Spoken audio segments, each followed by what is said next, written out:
Hello everyone! So sa mga nagtatanong naman paano paliguan itong alaga ko, ayan, hindi ko na kayo re-replyan, ginawan ko na lang kayo ng video. Ganyan po sa ngayon, kaya pa niyang pumunta sa banyo para magbawas at maligo mag-isa. Kailangan ko lang pero siyang bantayan kasi mahirap na baka madulas siya, lalo hindi na po siya nakakakita. Mas gusto ko nga na isabay na niya ang pagdigo niya pag nagbawas kasi mababawasan po yung dumi na lilinisan ko sa mga gilid ng lababo at inidoro. O kung maarte ka, wag mo nang subukan yung ganitong trabaho ha.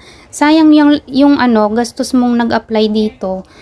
Pero alam nyo, nung trinain ako sa mga gagawin ko sa kanya, sa totoo lang gusto ko ring umatras talaga. Pero inisip ko yung sahod at mga anak ko na kailangan kong gawin to para sa kanila.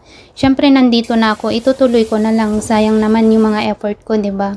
Hanggang sa may mga 2 buwan na ako, nasanay na din ako sa dumi niya.